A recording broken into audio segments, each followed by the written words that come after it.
Սերնդափոխված ավանդույթների ու արժեքների տարբերությունը պատկերավոր համեմատություններում է։ Օրինակ, թե հարսանեկան արարողություններին ինչպես էին պատրաստվում կանայք տասնամյակներ առաջ եւ հիմա։ Այս լուսանկարները տիպիկ նկարագրություն են հայկական հարսանիքների էվոլյուցիայի։ Խնջույքի սեղանների ուտեստներից սկսած մինչև զարդարանք ազգի հարսներով ու կանանցով էին անում։ Օրերով շարունակվող հոգսն ու հոգնածությունը հետո տեղ չէին թողնում վայելելու հարսանեկան տոնը։ Մեր ժամանակներում ուրիշ են կարգն ու ներմուծված ձևերը։ Սեղանները ռեստորաններում են բացվում, մնացածի մասին էլ մտածում են տարատեսակ ծառայությունները։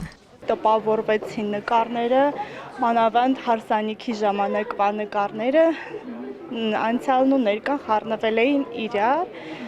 Անցյալում կանայք ավելի տարիքով մեծ էին երևում։ Ախուրյանի տարածաշրջանի 20 գյուղերում տեղական ակտիվ խումբ հասարակական կազմակերպությունը ընտանեկան ալբոմներ է ուսումնասիրել, հին լուսանկարներ է հավաքել, գյուղական կյանքի անցյալն ու ներկան հետաքրքիր մոտեցմամբ համադրել։ 1900-ականների լուսանկարներում կանանց աշխատանքային առօրյան է, հողին ամուր կարճած մարդկանց կենցաղը, զուգահեռ իրական կյանքն է ներկայի ժամանակները։ Փորձել ենք այս նկարով ցույց տալ այդ տարբերությունները, այսինքն 1900-ական թվականներին ավելի տարածված եղել թեթև արդյունաբերությունը ու կանայք աշխատել են մեծ մասամբ տեքստիլի արտադրության մեջ, կոշիկի արտադրության մեջ, իսկ հիմա ավելի ժամանակակից մասնագիտություններն են թրենդի մեջ ու հիմա ներկայումս երկրորդ նկարով, որը հիմա է նկարվել, ցույց ենք տվել, որ կանայք նաև կարող են աշխատել օրինակ լուսանկարիչ, որը նախորդ տարիներին այդքան էլ տարածված չի եղել, որովհետև կանայք հիմնականում կոնկրետ արտադրություններ կան, որ այդտեղ են աշխատել։ Եղել են այն ժամանակ ընդհանրապես աշխատանքի մի քանի տեսակներ եւ միշտ չէ որ կանայք ներգրաված են եղել այդ աշխատանքում եւ եթե խոսենք այն մասին պաշտպանված են արդյոք իրավունքները հիմա թե չէ, կարող ենք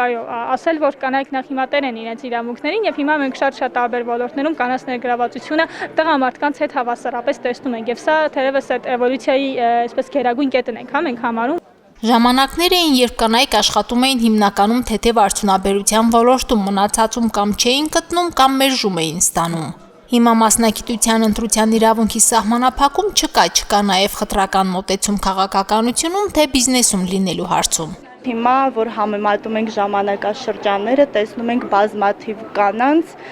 ով գտել են իրենց տեղն ու դերը քաղաքականության մեջ ու կարողանում են համատեղել եւ ընտանիք եւ աշխատանք ու շատ լավ էլ կատարում են իրենց աշխատանքը։ Անկամ այս փոքր դետալները, երբ մենք այսքան պայքարի տարիների ընթացքում չենք նկատում այս արդյունքները, սակայն այս ցուցադրությունները հենց շատ հասցեական եւ արդյունավետ, որ վերհիշենք անցյալը եւ հիմա գնահատենք այս ընդհանուր ներկան։ 20-րդ դարից մինչև մեր օրեր շուրջ 100 տարվա փոփոխությունները, ձևափոխությունները դրական առումով ոչ միայն կանանց արտաքին տեսքում են եղել, նաև մտածողությունում։ Կանանց դերը ընտանիքում, հասարակական ու քաղաքական կյանքում արժևորելիս միայն իրավունքների չէ, որ պետք է խոսել։ Առավելապես հայ հասարակությունում կինը արժեքների կրող ու փոխանցողն է համարվում, եւ հենց նրանից է կախված սերնդի ճիշտ դաստիարակությունը։ Մարինե Դերբինյան, Արտյոմ Խաչատրյան, Հորիզոն։